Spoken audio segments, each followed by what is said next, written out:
Bismillahirrahmanirrahim. Assalamualaikum warahmatullahi wabarakatuh.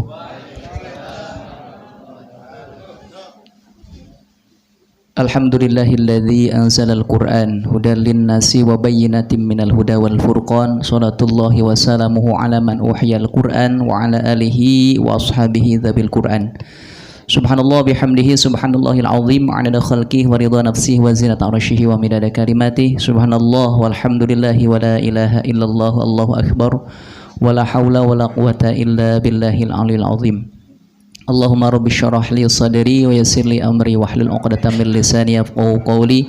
Subhanaka la ilma lana illa ma 'allamtana innaka antal alimul hakim. Amma ba'd. Hadratul mukarramun, para masyayikh, para asatid, para guru-guru, wabil khusus guru kami Kiai Ahmad Said beserta para guru-guru mulia yang lainnya yang tidak saya sebutkan satu persatu, yang saya hormati, mudah-mudahan dimuliakan oleh Allah Subhanahu wa taala. Jajaran pengurus DKM Masjid Al-Fatah, Majelis Ta'lim Al-Fatah yang saya hormati, mudah-mudahan dimuliakan oleh Allah Subhanahu wa taala. Para orang tua, para guru, hadirin wal hadirat, mudah-mudahan semua kita mendapatkan kemuliaan dari Allah Subhanahu wa taala. Alhamdulillah, kita panjatkan syukur puji kepada Allah karena dengan kudrah iradahnya, tolong kurnianya, kasih sayangnya, semua kita dihimpun di tempat yang mulia ini dalam rangkaian amaliyah mulia kita sebulan sekali. Mudah-mudahan kita mendapatkan rahmat dan maghfirah Allah Subhanahu wa taala. Salawat salam semoga senantiasa Allah limpah curahkan kepada uswah qudwah kita Nabi besar Muhammad sallallahu alaihi wasallam, segenap keluarga, sahabat dan seluruh pengikutnya hingga akhir zaman. Ma'asyiral muslimin rahimakumullah, jazakallah ahsanal jaza kepada pengatur waktu yang sudah memberikan waktu. Mohon maaf ini ya, sangat telat, barangkali sudah nggak ada waktunya sebenarnya, tapi pesan dari guru saya untuk menyampaikan, insya Allah pada kesempatan kali ini barangkali tidak melanjutkan dulu kajian tafsir juz amma, tapi akan sedikit berbagi informasi terkini barangkali tentang kejadian yang terjadi di wilayah Cianjur sana. Ma'asyiral muslimin rahimakumullah, kita perhatikan di Al-Quran surah Al-Anfal ayat 25. Allah Subhanahu wa taala berfirman, a'udzubillahi minasyaitonirrajim, bismillahirrahmanirrahim. Wattaqu fitnatan la tusibanna alladzina zalamu minkum khassah wa'lamu annallaha syadidul 'iqab wallahu a'lamu bimuradi.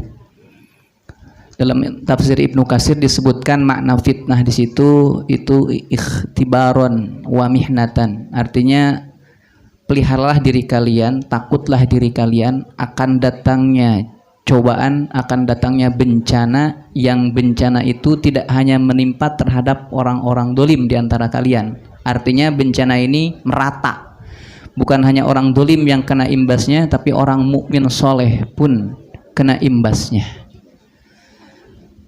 Wa'lamu annallaha syadidul iqab, dan harus kita ketahui bahwasanya siksaan Allah itu lebih dahsyat. Tidak ada yang melebihi pedihnya siksaan dari Allah Subhanahu wa taala. Dari ayat ini barangkali mudah-mudahan kita bisa mengambil hikmah dari apa yang terjadi di Cianjur sana. Memang kalau kita berbicara tentang masalah keyakinan, qul la yusibana illa ma kataballahu lana. Tidak ada satu kejadian pun kecuali sudah dicatat, sudah ditetapkan oleh Allah Subhanahu wa taala. Bahwa kemarin hari Senin terjadi gempa itu sudah ada catatannya, sudah ditetapkan oleh Allah bahwa akan terjadi gempa, titiknya di daerah Cianjur. Memang kalau secara ilmu pengetahuan barangkali agak jarang-jarangan ya, kalau sepanjang pengetahuan saya biasanya gempa terjadi itu di pesisir pantai, di Banten, Pangandaran sana, di Pelabuhan Ratu, walaupun ada barangkali ya sebahagiannya. Waktu saya baca itu berita ada gempa, kirain di Banten, ternyata di tempat kelahiran saya di sana ya, di Kabupaten Cianjur, tepatnya di daerah Cugenang. Memang sangat mengerikan kalau berbicara tentang kejadian. Jadi kejadiannya itu tidak bergoyang seperti ini, tapi jika napikeun beas. Kejadiannya sebentar tapi daya rusaknya luar biasa itu. Jadi langsung ambruk gitu ya. Makanya sampai hari ini tuh banyak orang-orang yang belum diketemukan di jembatan Cugenang ini, yang sebelah bukit itu menimpa jalan itu sampai hari ini masih belum normal. Jadi kalau ke sana itu, kita mau ke sana itu jalannya macet luar biasa. Itu di jalan umum, belum lagi kalau masuk ke tempat-tempat lokasi gempa itu susah masuknya, akses jalannya susah. Makanya kemarin saya mendatangi beberapa sahabat dan beberapa majelis itu di hari Selasa itu asli memang kelaparan. Sampai orang itu berebutan berantem karena tidak ada pasokan makanan. Pas kejadian listrik mati sampai malam gitu, nggak ada makan, nggak ada air. Jadi hari Selasa itu memang kelaparan. Baru hari Rabu itu masuk bantuan, ya, baru ada tuh bantuan hari Rabu itu. Nah kalau sekarang barangkali bantuan sudah agak lumayan banyak, sudah normal terkait dengan masalah makanan ya. Bahkan saya lihat berbagai macam ormas, orpol dengan berbagai kepentingannya, dengan berbagai macam benderanya, termasuk dari instansi pemerintahan sudah banyak yang masuk ke sana itu. Bahkan kemarin 2 kali R1 itu presiden itu datang 2 kali ke sana, ke wilayah yang memang sulit dimasuki mobil itu masuk dia. Tapi ada juga yang memang agak lucu juga kan, mengirimkan bantuan pakai helikopter ini. Bantuannya dijatuhin, tendanya pada terbang.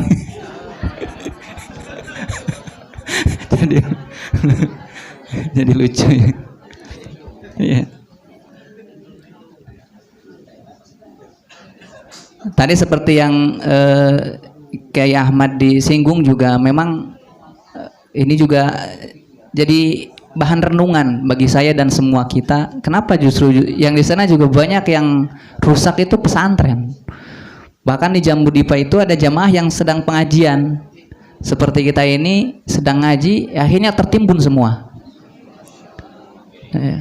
Rumah majelisnya, pesantrennya, rumahnya, kiainya. Nah ini barangkali Bapak Ibu yang dirahmati Allah Subhanahu wa Ta'ala, kembali kita membaca ayat-ayat Allah, wattaqu fitnatan la tusibanna alladzina zalamu minkum khassah. Takutlah kita akan bencana yang daya rusaknya itu tidak hanya menimpa orang-orang yang zalim. Wallahu alam, maksiat mana ini yang menyebabkan adanya bencana, kan begitu. Yang jelas di Al-Qur'an disebutkan surah An-Nisa, ma asabaka min hasanatin faminallah wa ma asabaka min sayyi'atin famin nafsik. Apapun kebaikan yang datang kepada kita itu pasti dari Allah, tapi apapun musibah yang datang kepada kita pasti disebabkan itu gara-gara diri kita. Itu apa itu yang menyebabkan musibah ini? Paling tidak sepanjang pengetahuan saya ini di Cianjur ini memang dari beberapa puluh tahun lalu itu di situ sudah ada tempat kristenisasi. Yang paling pertama itu di daerah di Kecamatan Ciranjang, persisnya itu di Gunung Halu. Jadi kalau kita ke sana itu di kiri kanan jalan itu gereja. Padahal kan penduduknya itu penduduk lokal, tapi gerejanya itu lebih dari 20 sepertinya. Itu. Jadi kalau ke sana kita masuk ngucapin assalamualaikum, nggak ada yang jawab waalaikumsalam. Mereka dari petani, tukang oyos, tukang ngore, diming-imingin, dikasih sembako, masuk agama Nasrani, masuk Kristen. Udah masuk Kristen ya seperti biasa lagi, tidak ada suplai-suplaian. Ada yang lewat jalur pernikahan, dikawin anaknya pura-pura masuk Islam. Setelah dikawin, akhirnya dia buka identitasnya. Saya sebenarnya cuma pura-pura. Mau ikut, kalau ikut silahkan, kalau tidak dicerai, kan gitu. Nah ini terjadi di Cianjur. Diikuti akhirnya. Kalau di Ciranjang itu sudah berpuluh-puluh tahun, kemudian di Mariwati, nah itu 15 hektar. 15 hektar ada di situ Bukit Karmel. Nah, jadi ada 2 pusat kristenisasi di sana.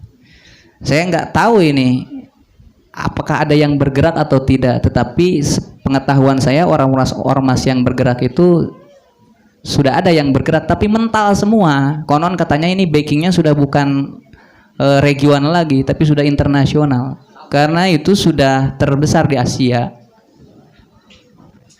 Nah, itu diantaranya barangkali kalau berbicara tentang analisis, ini analisisnya apa? Karena kalau Sayyidina Umar berkunjung ke satu tempat yang gumpa itu ditanya maksiat apa yang sudah dilakukan, kan kalau begitu ya. Kemudian juga kalau kita lihat berita yang tersebar di medsos bahwa di Cianjur itu pernah ada yang mewakili kontestan gay kan gitu. Memang saya ngobrol-ngobrol dengan tempat saya dulu sekolah di sana itu SMP itu sudah terjangkit LGBT di sana itu. Anak-anak SMP ya itu sudah terjangkit LGBT Cianjur itu. Belum lagi ditambah dengan politik transaksional itu sudah masuk ke ormas Islam. Ya, ada salah satu ormas Islam yang besar itu, saya tidak sebutkan nama ormasnya. Jadi untuk meraih jabatan ketua itu harus transaksi, ya harus ada. Jadi mereka bilang begini, kalau di Quran itu ada kalimat basyiro wa nadhiro, tapi mereka plesetkan basyiro wa nipiro. Nah ini barangkali ya sangat penting. Kalau di muasalah dan al-mudzakarah ini kan disterilkan, tidak boleh begitu. Maka harusnya kajian-kajian seperti ini harus lebih menggema lagi.